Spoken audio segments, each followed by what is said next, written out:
Hi friends அனைவருக்கும் வணக்கம். சிறுகடிக்க ஆசையில அடுத்ததான் என்ன ஆகப் போகுது அப்படின்றத ஒரு சின்ன ரிவ்யூ பார்க்கலாம். சேனலை சப்ஸ்கிரைப் பண்ணிக்கோங்க. பெல் ஐகானை மறக்காம கிளிக் பண்ணிக்கோங்க.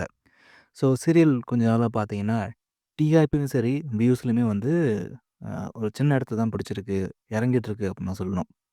காரணம் என்ன அப்படின்னா, ரோகிணி பண்ற தப்பு எல்லாமே பார்த்தீங்கன்னா, மாட்டாம இருந்துட்டு இருக்காங்க. இவங்க பண்ற எல்லா தப்புக்கும் கஷ்டப்படுறது மீனா முத்து அப்படின்றதால வியூஸும் வந்து இப்போ குறைஞ்சிருக்கு. அட் த சேம் டைம் டிஆர்பியிலும் பின்தங்கிட்டு இருக்கு அப்படின்னு தான் சொல்லணும். இது என்ன ஆகுது அப்படின்னா, நாடகத்து மேல மக்களுக்கு ஒரு அதிருப்திய வந்து இது ஏற்படுத்திருச்சு. ஸோ, அதனால இப்ப என்ன ஆயிடுச்சு அப்படின்னா, நாடகத்துக்கு நெகட்டிவ் ரிவ்யூஸ் அதிகமா வந்து வர ஆரம்பிச்சுடுச்சு. அது மட்டும் இல்லாம நான் ஏற்கனவே சொன்ன மாரி டிஆர்பி ரேட்டிங்லயும் கீழ வந்து இறங்க ஆரம்பிச்சுடுச்சு. இப்போ இதெல்லாம் சரி பண்றதுக்கு இப்ப என்ன பண்ணிருக்காங்க அப்படின்னா, கதையில ஒரு ட்விஸ்ட்ட கொண்டு வரணும். ஒரு இன்ட்ரெஸ்டிங் கொண்டு வரணும் அப்படின்றதுக்காகவே, இந்த ரோகிணி கதைய முடிச்சு விட்டுறலாம் அப்படின்னு சொல்லிட்டு இந்த டீம் இப்போ முடிவு பண்ணியிருக்காங்க. ஸோ அந்த வகையில தான் இப்போ ஜீவா கனடால இருந்து சென்னைக்கு வந்துட்டுருக்காங்க. அ அது மட்டும் இல்லாம இப்ப ஜீவா வந்து முத்துவோட கார் தான் புக் பண்ணியிருக்காங்க. இவங்க போற எல்லா இடத்துக்கும் முத்துவையும் அழைச்சுக்கிட்டும் போறாங்க. ஸோ, அப்படி போகும்பொழுது தான் ரிஜிஸ்டர் ஆஃபீஸுக்கு ஜீவா வந்து ஏதோ ஒரு முக்கிய வேலையா வந்து போயிருக்காங்க. எனக்கு தெரிஞ்சு ஒண்ணு, இப்போ மனோஜ் வந்து பதிவு பதிவு பண்ண போறான் இல்லையா? அது கூட ஜீவாவோட சொத்தா கூட இருக்கலாம். சரிங்களா? எதுக்கோ போயிருக்கான்னு வச்சுக்கோங்களேன்.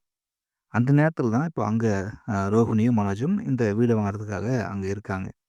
ஸோ, அப்படி போகும்பொழுது ஜீவா அந்த ரோகிணிய வந்து பார்த்துட்டு ரொம்பவே டென்ஷன் ஆகி திரும்பவும் கார்ல வந்து உட்காந்து புலம்பிட்டு இருக்காங்க.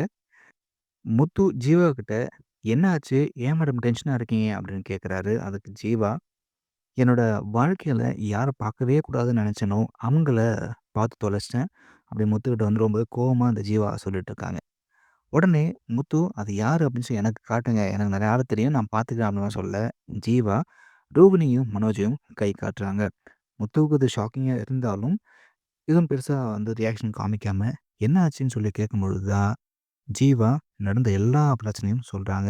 அது மட்டும் இல்லாம, போலீஸ் ஸ்டேஷன்ல வச்சு அந்த 30,00,000 பணத்த திரும்ப குடுத்தேன்னு சொல்றாங்க. அதுக்கு தான் நீங்க எனக்கு சாட்சி கையெழுத்து போட்டீங்க அப்படின்ற விஷயத்தையும் முத்துக்கிட்ட ஜீவா சொல்லிடுறாங்க. ஸோ, இது மூலமா இப்போ முத்துவுக்கு தொலைஞ்சு போன பணம், அதாவது இதுதான் இந்த ஜீவா தான் அவன் லவ் பண்ண பொண்ணு அப்படின்றதும், அந்த பணத்த அவன் வாங்கிட்டான் அப்படின்ற விஷயமும் தெரிஞ்சு போச்சு. இனிமே முத்து சும்மா இருப்பாரா? கண்டிப்பா இருக்க மாட்டாரு. உடனே இந்த விஷயத்த வீட்ல கொண்டு போயிட்டு எல்லார் முன்னாடியும் செம்மையா போட்டு உடைச்சிடுறாரு. இத பத்தி மனோஜ் வந்து முத்துக்கிட்ட வந்து வழக்கம் போல தான் நல்லா சூப்பரா பூஜைய போட்டு கேட்குறாரு. அடிய வாங்கிட்டு இந்த மனோஜ் பயத்துல அந்த பணத்த வச்சு தான் நான் வந்து ஷோரூம் வந்து ஆரம்பிச்சேன்றதையும், எனக்கு இந்த ஐடியா குடுத்ததே ரோகிணி தான் அப்படின்ற உண்மைய வந்து சொல்லிடுறாரு.